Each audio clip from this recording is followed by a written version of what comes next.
Hello and welcome to Blade Tutorial 4.3, How to Label Markers. So the first thing we have to do is import our trial. So in the Data Management tab, we're going to click on the B next to Barrel Roll 1.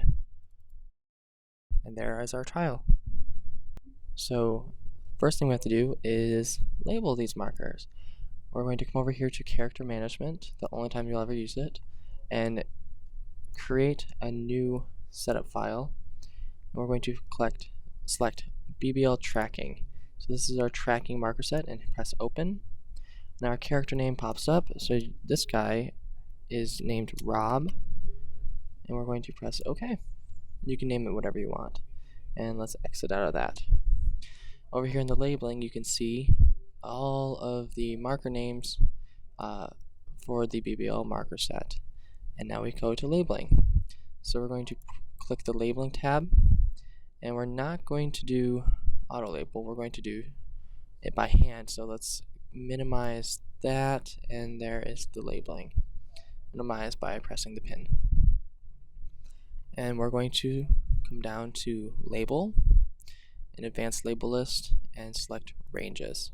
So what this does is it pulls from the label set and labels markers in a particular order as we click on them for the selected range. So first thing we have to do is select that range. So we come over here to graph, and we want to see all of this gray. So that is the play start and end of our motion, and we're going to press Alt and select. It should turn brown. So brown distinguishes the range.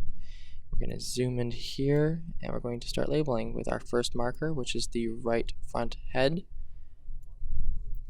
And we're going to look at this pose. We're going to go to, here is the front, the anterior side of the person. So this arm right here is the right side and that's the left. So we will orientate ourselves, and here we are looking from superior posterior view, and this marker right here is the right front head. And we're going to Alt click it. As you can see, there comes up all of the data. We're going to move on to the next one, which is right back head. Right there, left back head, and left front head. So you can see that it forms that plane that we were talking about that's supposed to be level with the floor, but this was not. Next one is the incisa jugularis, the IJ. So looking, that was on the anterior side of the person, so it was the top portion of the torso.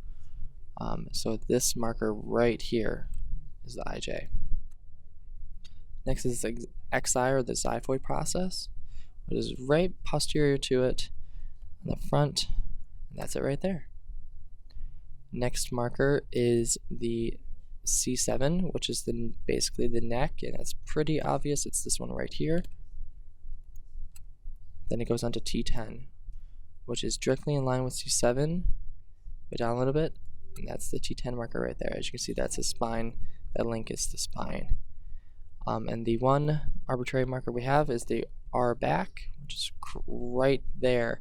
As you see, it forms a small isosceles triangle, distinguishing what is the right side. So now that we know that's the right side, we move on to the right arm. The right acromion marker is next, and that is the shoulder on the right side. Moving down, we go to the upper arm segment markers, and the lateral one is first. And then it goes to the posterior one. As you can see, this marker right here stays pretty posterior. I'm going to select that. Then the elbow. So right there, that forms some nice triangles, with the posterior marker being on the back and the lateral being on the side. The next one we have is the forearm posterior marker. So directly south of that, you can see this marker right here. It's not part of the hips, which are right there, but it's part of the arm right there. Right lateral wrist. This is on the radial side of the forearm, and is you think of it as lateral in the anatomical position, but when we're in a normal stance, it is actually more medial, and that's that marker right there between these two. So this one is the medial one, which is the ulnar side. When your hands are at your sides, your thumbs are forward, so the lateral one is more anterior. Last one on the right arm is the right metacarpal head of the second metacarpal, which is right there next to the hand. It forms a nice right triangle, as you can see right there. Really easy to distinguish. So now we do that on the left side. So here's the left acromion, the left lateral upper arm, the left posterior upper arm, and the left elbow. Going to the forearm posterior marker, then to the wrists. So this is the one in front right there. So that's the lateral side, the medial side, and then second metacarpal head. And there's his arms. Now that we've done the upper body, we're going to start with the lower body, and the pelvis is first. So the best way is to get a posterior view. It's a little superior, and this is the right acis.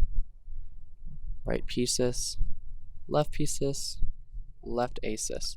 We skip the sacral marker because that is the fifth one. That's right there. As you can see on the left, we still are going straight in order. And the bold is the one that's selected, and the blue is the next one that's coming up. We move on to the thigh cluster on the right side. If you remember, the number 1 is the one closest to the acis marker of that side. So this marker right here is right thigh 1. Go down for 2, over back for 3, and up for 4. You see it forms a nice perfect square. We move distally, and we select the right knee, which is just the next one, and it connects all the way up to the pelvis. Move on to the right shank anterior, which you can see right here is this marker right here. It goes around to the front, and the lateral is here. In the true BBL marker set, the lateral is low. Unfortunately, this guy was collected with a slight variation to the BBL marker set. Moving on to the foot segment area, we're going to select the lateral ankle. So you can see this marker right there is a little bit higher than the other ones, and it's also on the lateral side.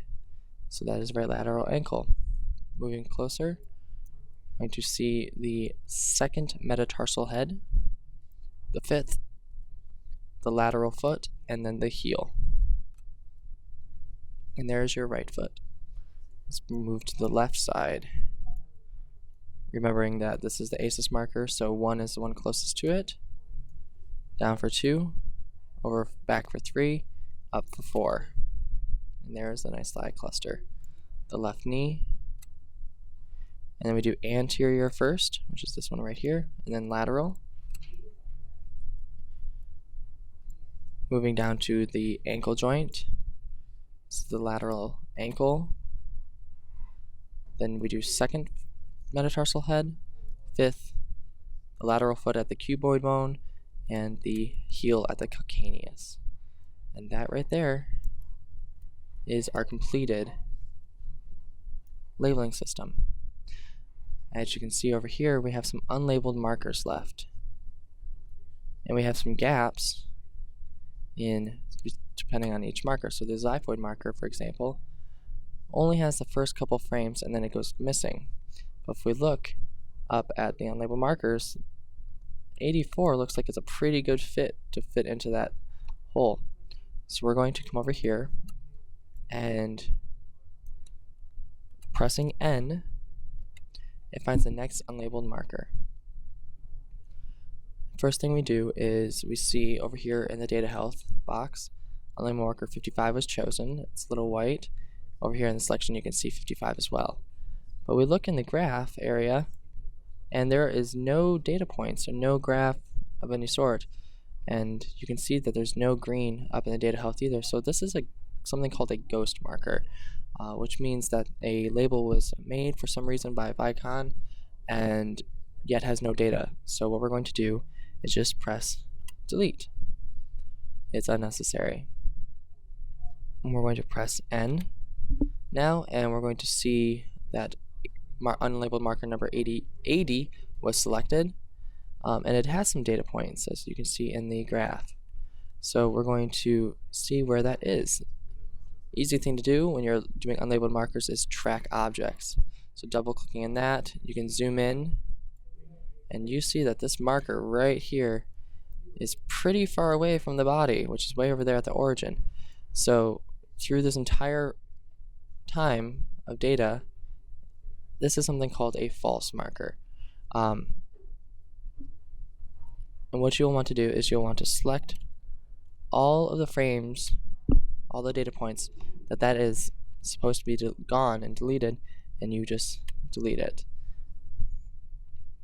We're going to skip ahead and move down to 84.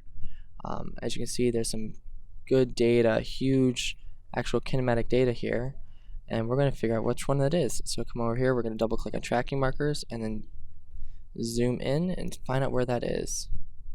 So looking at this marker, we can figure out that that is the xiphoid marker. You can also come over here to the labeling and see that both the xiphoid and the right forearm posterior are missing in this frame because they are highlighted red. So we know that this is the xiphoid marker, so we're going to select all of the data points for that time period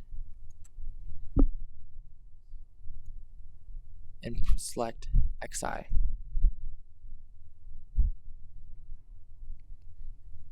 And voila, we click on the xiphoid process now. We shall see that all of that data is now there. You're going to continue on and go ahead and clean the rest of your trial by uploading barrel roll 1 and doing everything I just did, as well as finishing up with these unlabeled markers. Good luck.